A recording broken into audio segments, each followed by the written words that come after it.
بسم اللہ الرحمن الرحیم۔ موت کے بعد دوبارہ اٹھائے جانے کے وقت سے جہنم میں داخل کیے جانے تک مجرمین کے احوال۔ تفہیم القرآن جلد سوم، صفحہ 135 تا 137، سورہ طٰہٰ آیات 124 تا 127۔ ومن اعرض عن ذکری فإن له معیشة ضنکا ونحشره یوم القیامة اعمى قال رب لما حشرتنی اعمى وقد كنت بصیرا قال كذلك أتتك آياتنا فنسيتها وكذلك اليوم تنسى وكذلك نجزي من أسرف ولم يؤمن بآيات ربه ولعذاب الآخرة أشد وأبقى۔ سورہ طٰہٰ آیات 124 تا 127۔ اور جو میرے ذکر درس نصیحت سے منہ موڑے گا اس کے لیے دنیا میں تنگ زندگی ہوگی، اور قیامت کے روز ہم اسے اندھا اٹھائیں گے۔ وہ کہے گا پروردگار، دنیا میں تو میں آنکھوں والا تھا، یہاں مجھے اندھا کیوں اٹھایا؟ اللہ تعالیٰ فرمائے گا، ہاں اسی طرح تو ہماری آیات کو جب کہ وہ تیرے پاس آئی تھی تو نے بھلا دیا تھا۔ آج اسی طرح آج تو بھلایا جا رہا ہے۔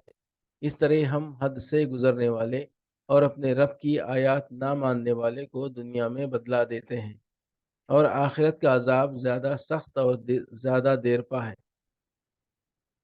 دنیا میں تنگ زندگی ہوگی۔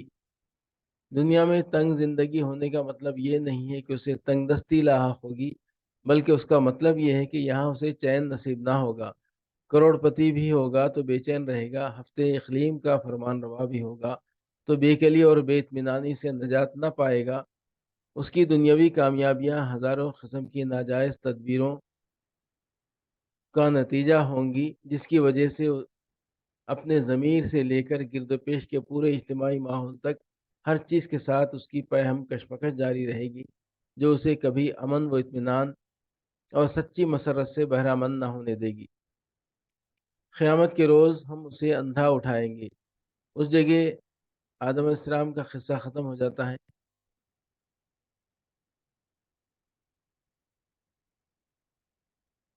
یہ قصہ جس طریقے سے یہاں اور قرآن کے دوسرے مقامات پر بیان ہوا ہے، اس پر غور کرنے سے میں یہ سمجھاؤں کہ واللہ عالم بالصواب کہ زمین کی اصل خلافت وہی تھی جو آدم علیہ السلام کو ابتداءً جنت میں دی گئی تھی۔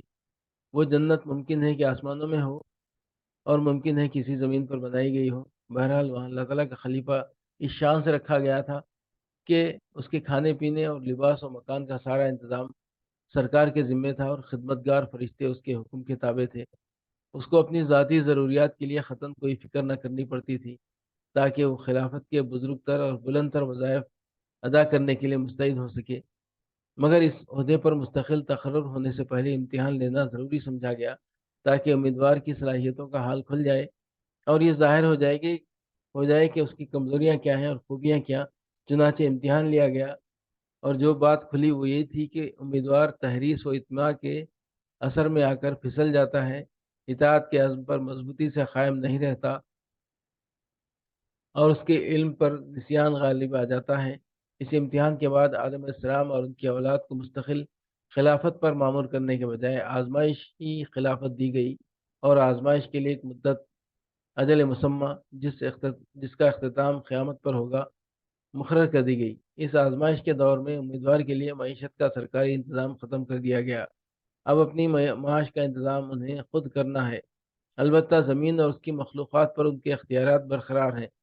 آزمائش اس بات کی کہ اختیار رکھنے کے باوجود یہ اطاعت کرتے ہیں یا نہیں، اور اگر بھول لاحق ہوتی ہے یا تحریص و اطماع کے اثر میں آ کر پھسلتے ہیں تو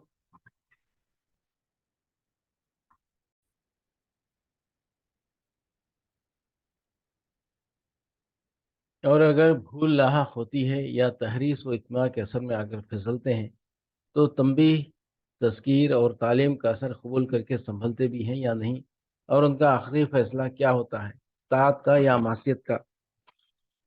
اس آزمائشی خلافت کے دوران میں ہر ایک کے طرز عمل کا ریکارڈ محفوظ رہے گا، اور یوم الحساب میں جو لوگ کامیاب نکلیں گے انہی کو پھر مستقل خلافت، اس دائمی زندگی اور لازوال سلطنت کے ساتھ جس کا لالچ دے کر شیطان نے حکم کی خلاف ورزی کرائی تھی، عطا کی جائے گی۔ اس وقت یہ پوری زمین جنت بنا دی جائے گی اور اس کے وارث خدا کے صالح بندے ہوں گے جنہوں نے آزمائشی خلافت میں طاعت پر قائم رہ کر یا بھول لاحق ہو جانے کے بعد بالآخر طاعت کی طرف پلٹ آ کر اپنی اہلیت ثابت کر دی ہوگی۔ جنت کی زندگی کو جو لوگ محض کھانے پینے اور اینڈنے کی جگہ سمجھتے ہیں ان کا خیال صحیح نہیں۔ وہاں پہم ترقی ہوگی بغیر اس کے کہ اس کے لیے کسی تنزل کا خطرہ ہو، اور وہاں خلافت الہی کا عظیم شان کام انسان انجام دے گا بغیر اس کے کہ اسے پھر کسی ناکامی کا منہ دیکھنا پڑے۔ مگر ان ترقیات اور ان خدمات کا تصور کرنا ہمارے لیے اتنا ہی مشکل ہے جتنا ایک بچے کے لیے تصور کرنا مشکل ہوتا ہے کہ بڑا ہو کر جب وہ شادی کرے گا تو اس دیواجی زندگی کی کیفیات کیا ہوں گی۔ اسی لیے قرآن میں جنت کی زندگی کے صرف انہی لذائذ کا ذکر کیا گیا ہے جن کا ہم اس دنیا کی لذتوں پر قیاس کر کے کچھ اندازہ کر سکتے ہیں۔ اسی طرح آج تو بھلایا جا رہا ہے۔ قیامت کے روز نئی زندگی کے آغاز سے لے کر جہنم میں داخل ہونے تک جو مختلف کیفیات مجرمین پر گزریں گی ان کو قرآن مجید میں مختلف مواقع پر جدا جدا بیان کیا گیا ہے۔ ایک کیفیت یہ ہے کہ لقد كنت في غفلة من هذا فكشفنا عنك غطاءك فبصرك اليوم حديد، تو اس چیز کی طرف سے غفلت میں پڑا ہوا تھا، اب ہم نے تیرے آگے سے پردہ ہٹا دیا ہے، آج تیری نگاہ بڑی تیز ہے، یعنی تجھے نظر آ رہا ہے۔ سورہ قاف آیت 22۔ اور دوسری کیفیت یہ ہے کہ انما یؤخرهم لیوم تشخص فیہ الابصار مہطعین مقنعی رؤوسہم لا یرتد الیہم طرفہم وافئدتہم ہوا، اللہ تو انہیں ٹال رہا ہے اس دن کے لیے جب حال یہ ہوگا کہ آنکھیں پھٹی کی پھٹی رہ گئی ہیں، سر اٹھائے بھاگے چلے جا رہے ہیں، اوپر جمی ہیں، نظریں اوپر جمی ہیں اور دل ہے کہ اڑے جاتے ہیں۔ سورہ ابراہیم آیت 43۔